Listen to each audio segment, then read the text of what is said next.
Government और तहरीक इंसाफ के जो मुज़ाकरात शुरू हो गए हैं उनकी जानिब और मुज़ाकरात तो शुरू हो गए हैं, टेबल पर आ गए हैं, लेकिन अभी तक हम ये देख रहे हैं कि बहुत सारी ऐसी शराइत है पीटीआई की जानिब से जिनकी उम्मीद जो है वो लगता नहीं है कि हुकूमत की जानिब से पूरी हो जाए। लेकिन चले अच्छी पेशरफ्त है और क्योंकि हम पहले देख रहे थे कि दोनों तरफ से नाना हो रही थी, फिर शराइत की बातें हुई कि जी शराइत के होते हुए किस तरह से मुज़ाकरात हो सकते हैं, लेकिन बहरहाल तहरीक इंसाफ मुज़ाकरात की टेबल पर आ ही गई है जो कि खुशाइंद है। और मुज़ाकराती कमेटी के पहले इजलास की अगर बात करें तो हुकूमत और अपोजिशन ने मुस्तकबिल में मुज़ाकरात जारी रखने पर इत्तेफाक भी कर लिया। बिल्कुल जी, और पीटीआई ने अपने मुतालिबात का इब्तदाई खाका पेश किया है और हुकूमत और अपोजिशन में मुज़ाकरात का जो अगला दौर है वो बताया जा रहा है कि 2 जनवरी को होगा।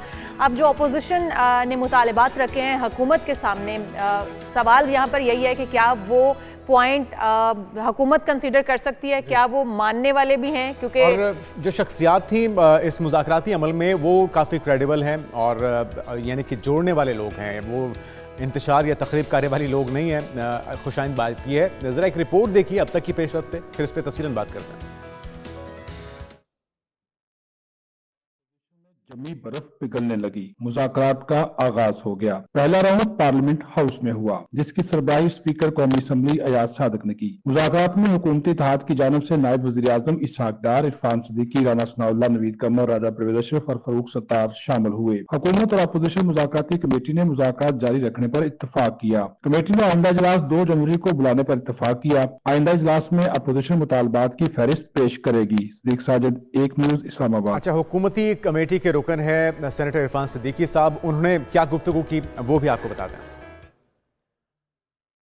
तय पाया कि अगली मीटिंग में अपोजिशन कमेटी तहरीरी तौर पर अपने मुतालबात और शराइत कार पेश करेगी ताकि उस दस्तावेज़ की रोशनी में बातचीत को आगे बढ़ाया जा सके। इजलास ने दहशतगर्दी के खिलाफ जंग में जानें निछावर करने वाले शोहदा के लिए फातह खानी करते हुए इस पुख्ता अज़्म का इजहार किया कि दहशतगर्दी के ख़ात्मे की जंग में हम सब कौम के शाना बशाना खड़े हैं। दोनों मुज़ाकराती टीमों ने स्पीकर सरदार अयाज सादिक का शुक्रिया अदा किया और हुकूमती कमेटी के क़याम और मुज़ाकरात के अमली आगाज़ के लिए उनकी कोशिशों को सराहा। इरफान सिद्दीकी साहब की गुफ्तगू आपने सुन ली, असद कैसर साहब की गुफ्तगू भी सुनते हैं जो कि अपोजिशन पार्टी के इस वक्त जानिब से वो प्रेजेंट कर रहे हैं अपोजिशन पार्टी को, तो वो क्या कहते हैं इस हवाले से, मुज़ाकरात कितने कामयाब हो सकते हैं, उनकी गुफ्तगू भी सुन लेते हैं। हमने अपना नुक्ता नज़र दूसरी की सरकार के 2 मौला मौक़िफ़ है कि हमारे जितने कैदी हैं इंक्लूडिंग इमरान खान और जो हमारे वर्कर्स हैं इनकी रिहाई और जुडिशल कमीशन के हवाले से जो हमारा मुतालबा है कि सुप्रीम कोर्ट की सीनियर तरीन जज की जुडिशल कमीशन बनाया जाए। गुफ्तगू आपने सुनी है, दोनों तरफ से हुकूमत और पीटीआई की तरफ से नए ख्यालात का, ख्वाहिशात का इजहार किया जा रहा है। कितनी पेशरफ्त हो सकती है, कितने कारगर ये मुज़ाकरात हो सकते हैं। ब्रिगेडियर रिटायर्ड हारिस नवाज साहब साबिक निगरान वज़ीर दाखिला सिंध रह चुके हैं, आपको वेलकम कहेंगे ब्रिगेडियर साहब पाकिस्तान मॉर्निंग में। आपको क्या लग रहा है कि हुकूमत और पीटीआई के जो मुज़ाकरात हैं ये किस हद तक कामयाब होंगे, लेकिन क्योंकि माजी के अंदर हमने देखा बहुत से अदवार हुए लेकिन बेनतीजा ही ख़त्म होते रहे हैं, इस बार कितनी उम्मीद की जा सकती है? देखें, बात ये है कि उम्मीद तो डेफिनेटली करनी चाहिए कि क्योंकि अभी तरफ से जो बातचीत हुई है और जो डिस्कशन हुई है वो बड़ी पॉजिटिव रही हैं और बड़ी अच्छी, दोनों को लगता तो यही कि they want to discuss it. लेकिन फिर ये है कि अब देखना ये है कि जब TOR ये बनाते हैं आपस में अपने अपने नुक्ता नज़र देते हैं कि क्या क्या उनके तहफ़्फ़ुज़ात हैं, क्या वो चाहते हैं 2 जनवरी को, उसमें पता चलेगा। क्योंकि जो कुछ डिमांड जो है वो मुझे नहीं लगता कि पॉसिबल होगी। जिस तरह वो कह रहे हैं कि तमाम सियासी कैदी इंक्लूडिंग बानी PTA को रिहा कर दिया जाए, उसके बाद जुडिशल को भी 9 मई का और उसके बाद 26 नवंबर का बना दिया जाए, और थर्ड ये है कि उसके बाद के जी उनका जो मैंडेट है वापस किया जाए। तो ये चीज़ें आई थिंक मुश्किल है। हाँ, कॉन्फिडेंस बिल्डिंग मैयर्स के तौर पे हुकूमत भी कुछ दे सकती है और इधर से PTA भी कुछ दे सकती है। गिव एंड टेक इतना करना चाहिए, कम से कम ये कंडीशन रख लें कि आइंदा के लिए हमने तशद्दुद की जो सियासत है वो नहीं करनी है। सियासी मसाइल को आपने असम्बली के अंदर रिजॉल्व करना है।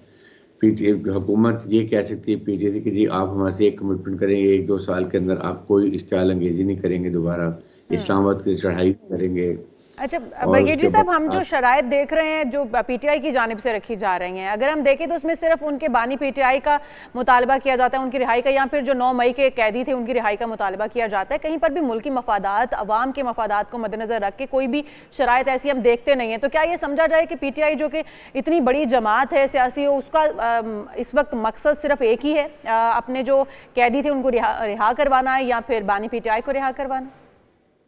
मतलब देख जाहिर है कि वो बात यह है कि इस वक्त पीटीए की जो टीम है उनका इस वक्त जो है वीक विकेट के ऊपर है, क्योंकि पहले ये कहते थे कि हमने तो हुकूमत से मुज़ाकरात नहीं करने, फिर जब 26 नवंबर हुआ है और उसमें इनको जो है उस तरह की ज़्यादा खिफ़त उठानी पड़ी है, अपने लोग भी मरवा लिए, 2-3 हज़ार कैद में भी चले गए जी। और फिर उनको लॉस कर दिया।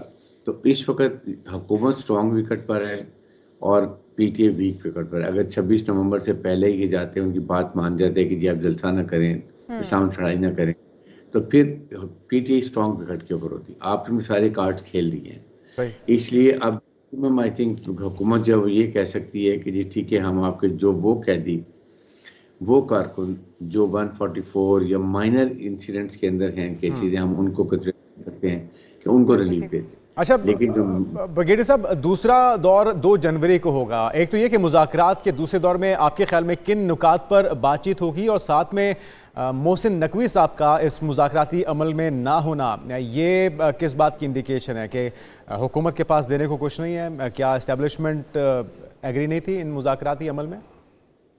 नहीं, देखिए हुकूमत जो है आपकी इस्टेब्लिशमेंट डेफिनेटली वो इसमें इन्वॉल्व नहीं है। वो दे वांट कि हुकूमत आपस में बैठ के और अपोजिशन डिस्कस करें और एक they should reach to conclusion.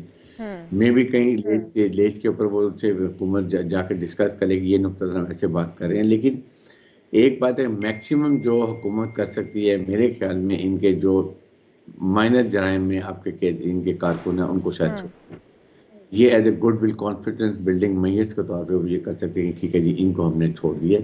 लेकिन कंडीशन हमारी भी ये है कि अब आप अननेसेसरी एक साल, 1.5 साल, 2 साल में इस्लाम चढ़ाई भी नहीं करेंगे, आप इस्ताल बनाएंगे, कारकुनों को एक्सप्लॉइट करेंगे, आप सोशल मीडिया पे जो आप इस वक्त एक फौज इस्टेब्लिशमेंट के खिलाफ या पाकिस्तान के खिलाफ जो बातें की जाती हैं, अगर अमेरिकन ने कह रहे हैं कि जी हम आपको मिसाइल पे आपके कैप करना चाहते हैं तो उसको वो सपोर्ट नहीं करें या वहाँ से रोजाना। लेकिन ब्रिगेडियर साहब, अगर हुकूमत खुद कोई मुतालिबात मानती है पीटीआई के, तभी वो ये शराइत मनवाने की पोजीशन में होगी कि वो भी अपनी शराइत रख सकें कि आप ये तमाम अवामिल से बाज रहेंगे। क्योंकि हुकूमत इस पोजीशन में नजर नहीं आती कि वो पीटीआई की शराइत माने। तो आपको लगता है कि ये सक्सेसफुल रहेंगे जो इस वक्त हो रहे हैं, और जो पहला दौर है क्या वो कामयाब रहा कि दूसरे दौर की जरूरत पड़ रही है?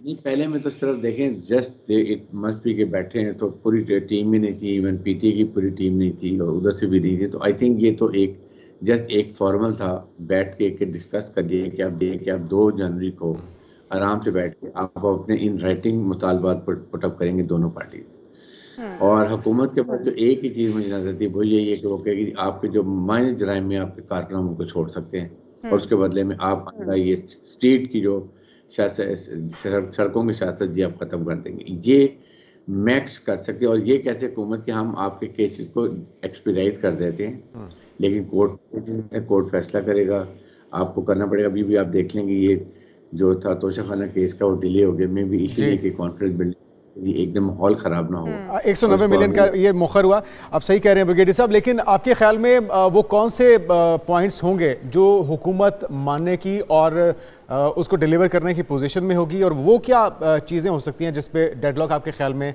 रह सकता है दोनों जमातों में? डेडलॉक इज नंबर 1 होगा कि बानी पीटीए रहा नहीं हो सकते, he will have to face the cases in the courts. Number 2, judicial commission इसलिए नहीं हो सकता कि अभी तो सारे केसेस के आपके सामने 9 में के लोगों को सजाएं मिलनी शुरू हो गई, फाइनल हो गए, तो अब जुडिशल कमीशन का कोई फायदा नहीं। और बात ये कि अगर कहते हैं जी हमें मैंडेट है तो वो कहेंगे आपके केसेस चल रहे हैं 47 फॉर्म्स के जो है, वो कहते हैं आपके ट्रिब्यूनल में केस चल रहे हैं और वो वहाँ पर जो डिसाइड होगा वो हम कर लेंगे। लेकिन आप कुछ कैदी छोड़ सकते हैं जो कि माइनर इंसिडेंट में जो इंस्टिगेटर एपेटर थे उनके मेरे उस पर कॉम्प्रोमाइज नहीं हो सकेगा। अल्टीमेटली ये इतना ज्यादा कामयाब नहीं होगा, लेकिन it is still it's a good thing कि एटलीस्ट अच्छा बघेड़ी साहब, अभी हमने देखा कि 9 मई के जो बराह रास्त जिन्होंने हिस्सा डाला है इस तमाम कार्रवाई में, सबूतों के साथ नज़र भी आए वीडियोस में, उन्हें तो सजाएं हो चुकी, लेकिन जो मंसूबा साज थे या जो करता धरता थे, अगर वो किसी डील के तहत बच जाते हैं तो उसका इम्पैक्ट कितना ख़तरनाक हो सकता है, कितना कारकुनों के लिए ये तशवीश की बात हो सकती है? नहीं, आई थिंक ऐसे नहीं हो सकता। उनको बिल्कुल मेरे नहीं ख्याल के उनको नरमी की जाएगी। देयर 85 पीपल, 25 को भी 60 रहते हैं और ज़्यादा इसमें वो जो इंस्टिगेटर्स, प्लानर्स, एग्जीक्यूटर्स हैं।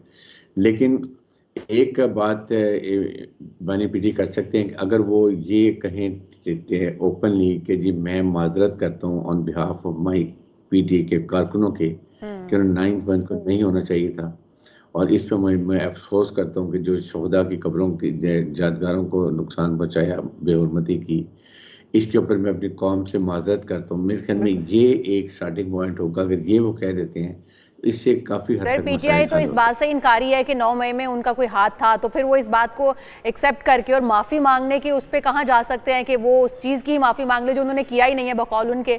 अगर हम अभी की बात कर लें, जो सिचुएशन इस वक्त सारी चल रही है और जिस तरह से पीटीआई के लोगों के बयानात भी आ रहे हैं, अगर वो ये कहते हैं कि हम लोग फिर अब तहरीक चलाएंगे सिविल नाफरमानी की, अगर हमारे मुज़ाकरात कामयाब नहीं होते या हमारी जो शराइत है वो मंजूर नहीं होती, तो माफ़ी पहले वाली काम की वो कहाँ से मांग सकते हैं अगर उनके बयान अभी भी वही हैं, वो अभी भी वही कुछ करना चाहते हैं?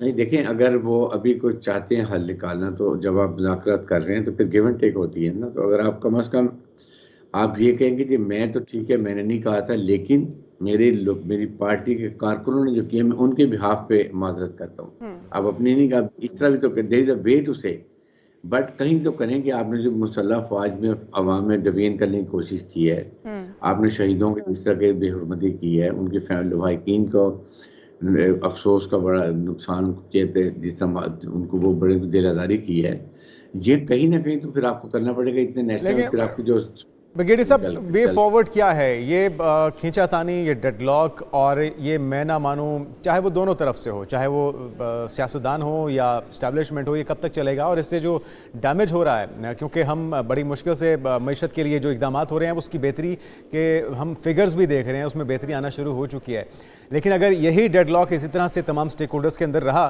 तो ये तो आने वाली नस्लें भी इसके असरात और नताइज भुगतेंगी।